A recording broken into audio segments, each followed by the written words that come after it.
Hi everyone, my name's Mr. Langford and I'm just going to talk to you very quickly about what Gateacre School offers you if you want to choose a PE and sport course. We run the Btec National Extended Certificate in PE and Sport, which is a Pearson EdXL course.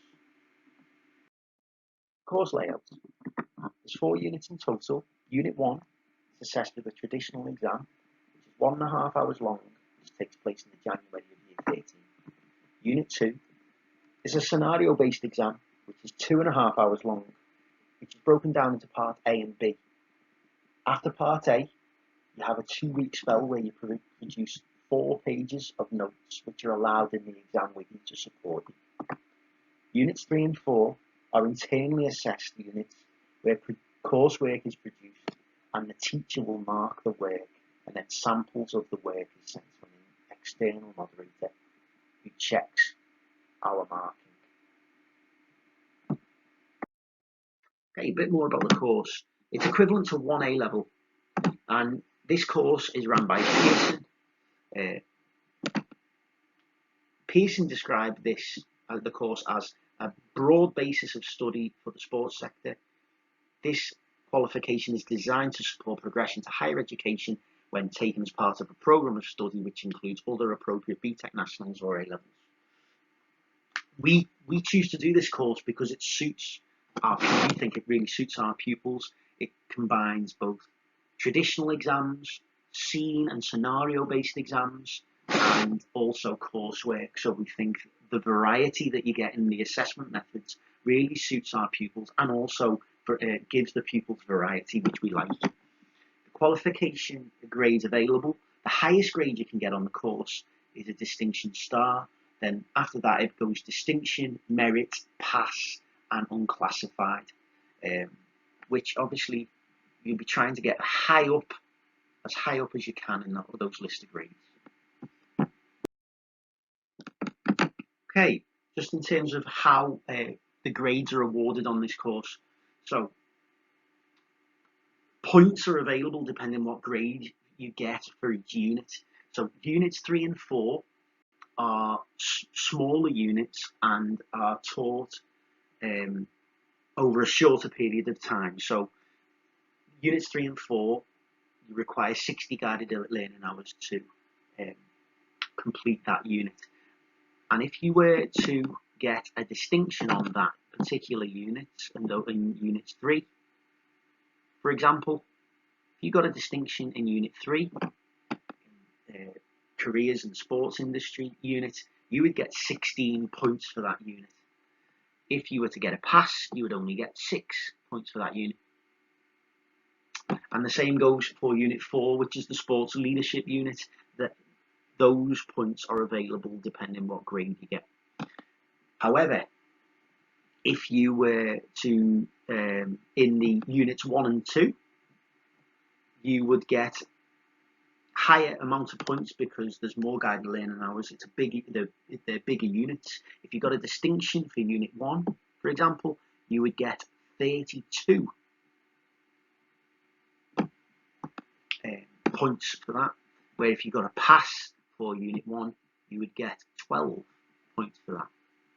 Okay, now as you can see in this unit, there's a near pass as well, and that's because when the course first came out, there was a few people who were just missing the threshold, and Pearson decided to create a nearly pass for these exam-based units, just to give people a chance if they just missed out on that threshold. So, what does that look like? To gain a pass overall on the course, you need to get 36 points in total. To get a merit, you need 52 points. To get a distinction, you need 74 points. And to get a distinction star, you need 90 points in total, which is obviously tough to get. So you need to get really high marks in all the units to be getting a distinction star. Okay, unit 1, anatomy and physiology. It's an externally assessed unit, and the exam for this lasts an hour and a half, and the first attempt at this exam happens in the January of year 13, and the exam's out of 80 marks. It assesses your knowledge and understanding of the skeletal system, which is all about your bones, the muscular system, which is all about your muscles and how they work, respiratory system, which is all about your lungs and how we breathe, the cardiovascular system, which is all about your heart and your blood vessels, and then finally the energy system, which is how we produce the energy to be able to perform in different sports. Currently, Mr. Collins teaches this unit. If you're currently at Gateacre, you'll know Mr. Collins, really experienced teacher, and he has fantastic knowledge and understanding of this unit. He's taught this for a long time. He used to work in a hospital, so when it comes to anatomy and physiology, he's your man. Unit 2, fitness training and programming for health, sports and well-being. Now I deliver this unit, so I can give you a bit of information about what I teach to the pupils. The first attempt happens in the January of year 13, but if you don't do as well as you want to or you anticipate in the exam, you can have a second attempt in the June of year 13, and that goes for unit 1 as well. This particular unit though is marked out to 60. The difference between this and unit 1 though, it's broken down into 2 parts. The exam itself. Part A, you get the scenario 2 weeks before you sit the exam. You need to carry out independent research regarding the scenario to give them guidance on the training, their lifestyle and nutrition. And you're allowed to bring up to 4 pages of A4 notes to help you with Part B. Part B is the actual exam itself. It's a 2.5 hour exam, so it's a long exam where you've got to answer 6 extended answer questions. Those questions are marked between 6 marks and 14 marks. So it's important that you have loads of detail in your notes to be able to answer them to the best of your ability. Right, when it comes to Unit 2, the first part of the unit is about your lifestyle. Part B is about how you recommend to promote health and well-being. So if someone's lifestyle isn't great and they smoke and they suffer with stress and they don't sleep enough and they've got a poor diet and they don't do enough exercise or they drink too much alcohol, how would you go about changing and recommending changes to their lifestyle? Part C is about the screening processes for training and programming. So what's your BMI, what's your heart rate, what's your blood pressure, and what's your waist to hip ratio? And we do these tests with you to discuss what does it mean if your BMI is this, or if your heart rate is this, what do we need to do to improve that? Part D is about your diet and nutrition. Really interesting unit, and it looks at your diet and it looks at what makes up a good diet in terms of food and drink that we have. Part E is about the training methods and components of fitness required for different activities, and we teach that very practically, which is nice. So it's not a very even though there's lots of theory in it, we teach it in a practical setting, and we either go to the gym over the road, or we go into the sports hall, or we go outside on the field, or we go to the local cycling studio, Rhythm and Ride, and we do lots of different types of training where we can link the theory that we've learned in the classroom in a practical setting. And then finally, applying training activities to meet the needs of a specific client. This is where we learn how to write training programs and assess if a training program has been successful for the individual. You can see the pictures at the bottom. The scenario for this 2.5 hour exam can be anything. It can be a team game player like Lucy Bronze in the bottom left, the footballer. There's Mo Farah. It can be an endurance athlete. It could be a man or a woman who are not very healthy and don't exercise, and how are we going about how are those individuals going to go about losing weight or improving their health and well-being? We've got Katrina Johnson-Thompson, who's an heptathlete and trains for multiple events, and then we've got Anthony Joshua there, who's a combat fighter because he's a boxer. So how would someone like that train for his event? So like I say, there's loads of different scenarios that you might get asked about. Unit 3, the professional development in the sports industry.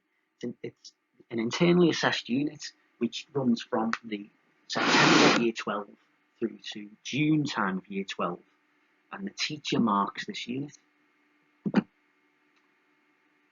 involves 4 pieces of work. The first part of this unit involves you writing a report about 2 career pathways in sport, and the rest of the course involves you writing up a practical focus, which may involve a scenario where you are being interviewed for a job within these industries, or you might be the person asking the questions, and then you write up the positives and the negatives of that experience in a report and a piece of work which you complete throughout the year with Miss Ruddock. Miss Ruddock is the head of department. She leads this unit. She'll be setting deadlines throughout the unit to make sure that you meet the requirements of the course. So the year's broken down, and by Christmas you'll be expected to have a certain amount of work in, and then by February half term and Easter, and then hopefully by June all your mark will be completed, and we'll be able to verify your mark for year 12. Unit 4 is about sports leadership, and again this is the second internally assessed unit, which happens from the July of year 12 and will run right away through year 13. The coursework is about leadership skills, qualities and characteristics, and we learn the theories of leadership, and then we discuss and talk about throughout this unit different leaders in sports and how they go about leading teams. We've got different leaders on the screen here. Like I say, we've got different football coaches at the bottom. We've got a rugby coach in the top left there, and then we've got a netball coach at the top right of the screen there. All have different ways about leading their teams. Some are motivators, some are tacticians, some are educators, some are heavily involved on the training ground, some take a back seat and let their specialist coaches take the role. Really interesting unit, this one, and you can really relate it to the sports that you follow on TV, because obviously you see these coaches, and these coaches are analysed a lot on television, and so you'll be able to draw on your knowledge and understanding to be able to complete these pieces of coursework to the best of your ability. Miss Ruddock again delivers this unit and currently, and she'll be again setting deadlines throughout the year to make sure you don't fall behind with any of the content, so you are ready to hand in the work on time, so your grade is the best it can be when it comes to the June of year 13. Okay, the opportunities on the course. I just want to quickly touch on the opportunities that pupils get when they take this course with us. All the pictures that are now on the screen, these are of our Key Stage 3 sports teams that we run at school. So all these are football teams that we have run in previous years, and all these teams have been coached by sixth formers alongside the PE teachers. These sixth formers have delivered lunchtime training sessions, they've delivered after school training sessions, they've led warm-ups, they've refereed games, they've attended competitions, they've picked teams, they've set tactics, they've given team talks, really valued by the pupils and the staff within the department. Pupils have had the experience of having external coaches come in, so Nikki, who's a good friend of the school and of our department, has come in and delivered specialist yoga sessions and wellbeing sessions with sixth formers. We've visited something called the Underground Training Station on the Wirral, which deliver specialised training sessions.